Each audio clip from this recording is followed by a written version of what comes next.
Nesse último dia tivemos mais 3 testemunhos aí no caso de Sean Combs, né. Tivemos o agente federal Yasa Binda, tivemos aí Dal Richard, a cantora, e também tivemos aí o conclui do depoimento de Cássia Ventura. O agente federal Yasa Binda, do Departamento de Segurança Interna, apresentou evidências coletadas durante a prisão de Sean Combs, né, em setembro de 2024. Na busca realizada no quarto de hotel de Sean Combs, no Park Ridge, em Nova York, foram encontrados uma receita médica em nome de Frank Black, um pseudônimo usado por Sean Combs. Também foram encontrados uma substância e um pó rosa que testaram positivo para cetamina e MD, que é o êxtase. 5 frascos de óleo de bebê, lubrificantes e um dispositivo para iluminação ambiente. Esses itens foram apresentados como evidências de prática associadas chamadas freak-off, né, as festas sexuais coercitivas, mencionadas por Cassie Ventura aos autos do processo. Agora temos o testemunho de Dal Richard, né, uma ex-integrante do grupo Dennett Kane, relatou o incidente ocorrido lá em 2009, na residência de Sean Combs em Los Angeles, onde ele presenciou uma agressão física contra Cassie Ventura. Segundo Richard, Combs atacou Cassidy com uma frigideira cheia de ovos, chutou-a enquanto estava no chão e a arrastou para cima das escadas pelos cabelos. Após o ocorrido, Sean Combs teria trancado Richard em uma outra integrante do grupo em um estúdio, minimizando a violência como uma discussão casual e alertando que pessoas que falam demais podem desaparecer. Basicamente, Sean Combs fez uma ameaça de morte indiretamente a Richard, que interpretou-a corretamente. Dito isso aos autos do processo.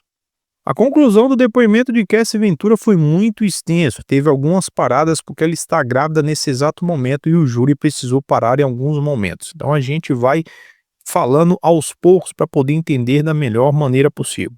O depoimento de Cassie Ventura, ex-namorada e principal acusadora, sendo duramente interrogada pela defesa pelo terceiro dia consecutivo, grávida de 8 meses e o seu terceiro filho.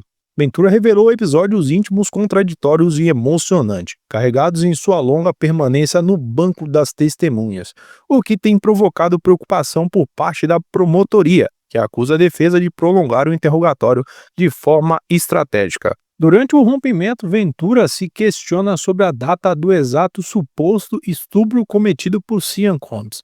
Embora em uma reunião anterior ela tenha indicado agosto de 2018, durante o julgamento ela afirmou que o crime teria ocorrido em setembro do mesmo ano. Questionada sobre a noite do dia 27 de setembro de 2018, Cassie confirmou que manteve relações sexuais com Sean Combs e durante o ato recebeu uma ligação via FaceTime do seu atual marido, que ela ignorou. Ela disse não saber do seu marido, não sabia onde ele estava naquela noite. Mais tarde contou a ele sobre o suposto estupro, afirmando que sua relação ou sua reação foi socar a parede. A defesa concentrou grande parte do interrogatório nas mensagens trocadas entre Cassie e Combs após a data do suposto estupro.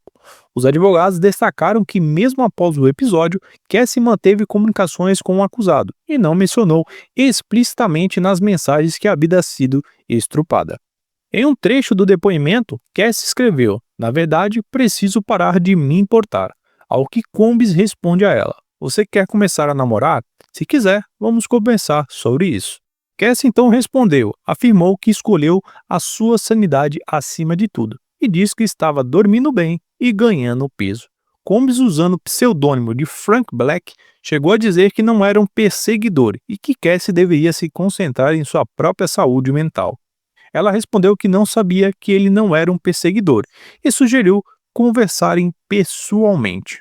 Cassie então admitiu que ainda mantinha sentimentos contraditórios em relação a Sean Combs, dizendo: "Eu não o odeio, tenho amor pelo passado, pelo que ele foi." Ela justificou a continuidade da relação após os abusos, alegando que estava envolvida emocionalmente havia mais de uma década.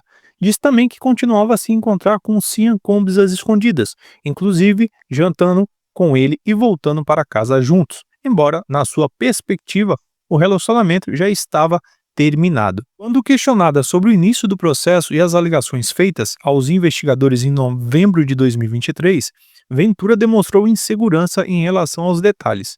Ela afirmou que Sean Combs agiu de forma estranha durante o jantar em Malibu, mas não lembrava que havia sido descrito em seu comportamento como ansioso ou fora de si.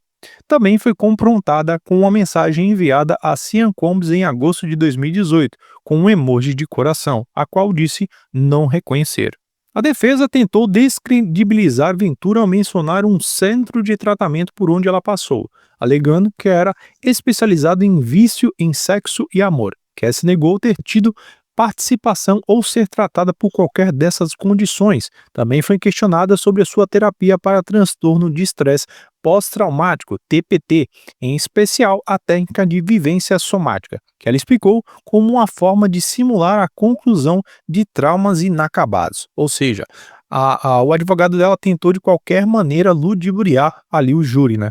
Tensão no tribunal e a manobra de defesa. A defesa foi acusada formalmente pela promotoria de adotar estratégicas para prolongar o depoimento de Ventura, o que poderia levar ela a um possível julgamento anulado, especialmente considerando o avanço de estado de gravidez da testemunha. Em uma carta, o juiz e os promotores pediram que o interrogatório fosse encerrado até o fim de 16 de maio, argumentando que a defesa já havia apresentado mais de 400 evidências deliberadamente atrasando os procedimentos. Mas nada disso é mais necessário, e mais do que isso, corre o risco de, melhor das hipóteses, assediar a testemunha e, na pior, levar a um julgamento nulo, disseram os promotores.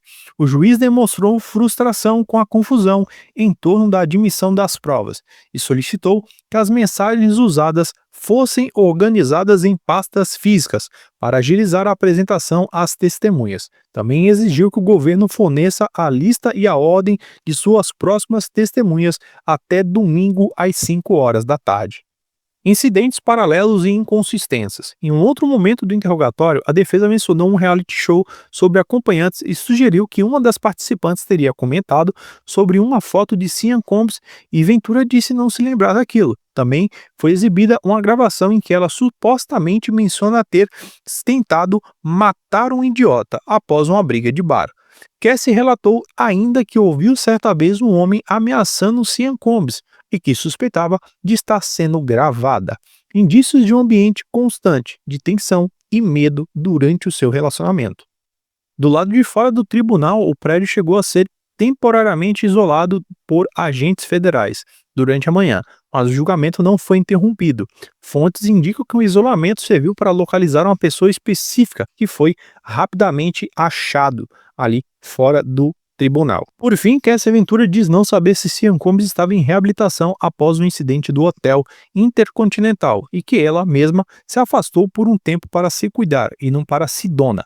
A defesa introduziu a possibilidade que Sean Combs sofra de transtorno bipolar, sugerindo que isso poderia explicar os comportamentos erráticos que ele tem, incluindo um suposto estupro que foi causado em 2018.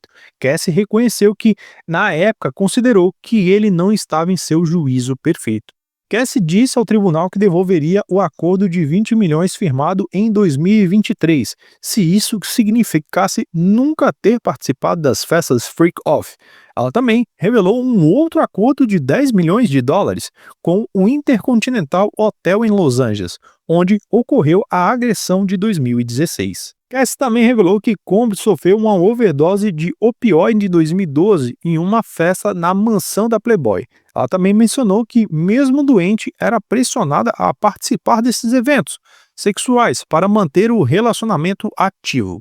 Tivemos também uma quarta testemunha que foi colocada, mas ela não testemunhou. Isso foi Aubrey O'Day, também um ex-integrante ali da banda Danny Kane, também foi intimado a testemunhar, que ele já também havia acusado há muito tempo atrás Sean Combs pelo comportamento controlador e de grooming, alegando que ela foi demitida da banda por não atender às suas exigências. Possivelmente, Aubrey O'Day será testemunha no próximo julgamento, no próximo dia.